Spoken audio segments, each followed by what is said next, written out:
It's a really bittersweet time for us right now, and a very exciting one.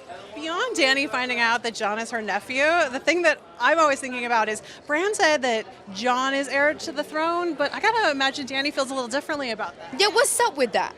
Yeah. I know. Give us a little tease about what it was like. Tell us what it was like reading the scripts this season, and just Okay, so I read the scripts this season, and I, in some kind of a daze, walked out of my house. The only thing I took was my keys, and about 3 hours later I arrived back home, and I still hadn't taken it all in. Hey everybody, so HBO just did a big TCA's panel. They talked about Season 8, they talked about the prequel series, and they even dropped some information about Westworld Season 2, so I'll break it all down. But if you're finding me for the first time, be sure to subscribe to get all the videos. Starting with the Season 8 stuff, so Casey Bloys was talking about how they will premiere during 2019, and that sort of shifts their plans for the prequel series, which I'll explain in a second.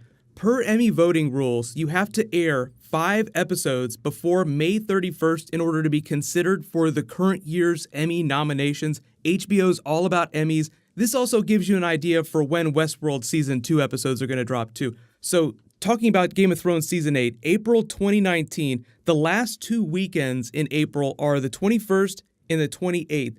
So if they don't start airing Game of Thrones Season 8 by April 28th, 2019, they will miss the Emmys cutoff. For the most part, they've hit that cutoff date, like Season 6, I think it was April 24th, so they just slid in right under that line. Season 7, obviously, we had that super long delay, so that's a bit of an exception. So with all the hype that they're throwing behind each of these Season 8 episodes being like a small movie and not an episode of television, I think they're hoping that they sweep the Emmys like they did a couple seasons ago. They've already shattered the record for TV show with the most number of Emmys, but they got shut out at the Critics' Choice Awards, so HBO really wants to make a good season, but they also want to win a ton of awards. So all signs are pointing towards an April premiere date, but then Casey Bloys, hand in hand with that, said that because of that premiere date, that they wouldn't be premiering the prequel series at least until 2020. He didn't come right out and say we're definitely premiering it during 2020, but he said that they were waiting till the year after Season 8 to premiere the prequel series, just to give fans some space, just to give that final season some space, because you'll basically be shifting towards this other period in Westeros, all these new characters. It'll give fans like a year just to get ready for what the prequel series is going to be. But again, per those Emmy voting rules, they will probably retake that traditional Game of Thrones premiere slot when the prequel series does drop. So just open up a tentative bookmark for April 2020 for that series, which also means that they'll probably have to shift the premieres of the Watchmen TV series that they're developing and whenever they drop Westworld Season 4. So we'll talk about that in a second, but he did offer up some more details about the Game of Thrones prequel series. He confirmed that there would be familiar bloodlines, which sort of narrows the time frame because you have the building of the wall, you have the First Men, the Andal invasion, and the Doom of Valyria. So there were a lot of questions about the really big historical periods in Westeros that they might set these prequel series. And when they say that there's going to be a lot of familiar families, it just narrows that time frame down quite a bit. Because while some of the big houses like the Lannisters and the Starks go back to the Age of Heroes before the First Long Night, the Targaryens go back to the rise of the Freehold, both House Tyrell and House Baratheon didn't become a thing till after Aegon's conquest, which is thousands of years after the beginning of House Targaryen and House Stark. So while it's totally possible that we could flash back to the Doom of Valyria, like once you get up to that point, you're really talking about a couple hundred years of Westerosi history and not a couple thousand years like we thought before. So I think it'll wind up being much closer to events in present day than we ever thought before. But there's still a number of big different events that could be. There's the Dance of the Dragons, we've been talking about that quite a bit. There's the first Blackfyre Rebellion. There were really like 4 Blackfyre Rebellions, but they're all within a certain span of time. So if you did it within like 10 years of a show or 7 seasons, you could cover most of those. It's always possible, if they don't want to touch Aegon's conquest, but they want to do something before that they do the war with the First Men when they invaded against the Children of the Forest that led to the First Long Night, like they lead up to that event. Or they could do the Andal invasion, which was quite a bit after that. There are a lot of invasions, like Nymeria with the 10,000 ships is a really big event, but it doesn't feel like it's big enough to center an entire series around for 7 seasons. So again, that's why I think it's probably more likely that they'll do Dance of the Dragons or the first Blackfyre Rebellion.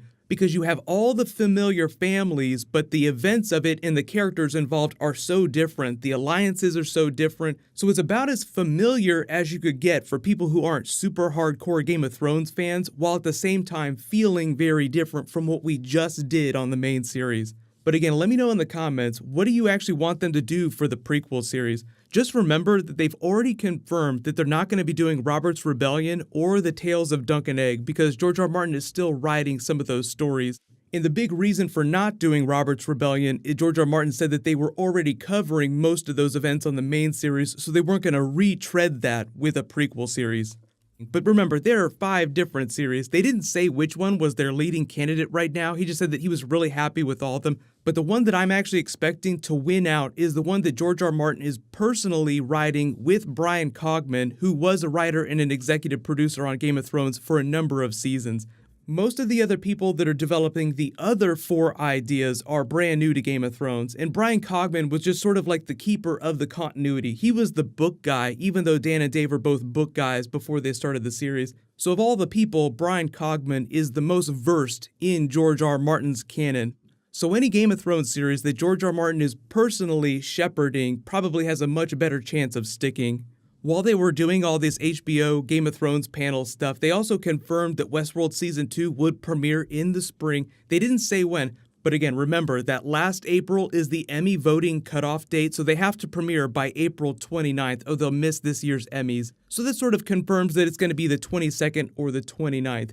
The reason why you haven't seen a bigger trailer yet is because they just wrapped filming Season 2 this past week in January. So what'll probably happen is they'll drop that first trailer sometime in February. Usually they attach previews to the premieres of other series, but there aren't that many really huge HBO series that are premiering until March, and that's a little bit too late. So just stay tuned for new Westworld Season 2 footage. But yes, I will be doing Westworld videos when the series premieres, so no worries there. But if you guys didn't know, I'm doing Game of Thrones DVD giveaways. All you have to do to enter, just be a subscriber and leave a Game of Thrones related comment on the video. What'll happen is we're getting ready for trailer season because the Super Bowl is coming, and that's typically when people drop new footage, so just look out for all that stuff. But you can click here for brand new Game of Thrones, and you can click here to watch the Avengers talking about Infinity War and teasing Hugh Jackman crossover.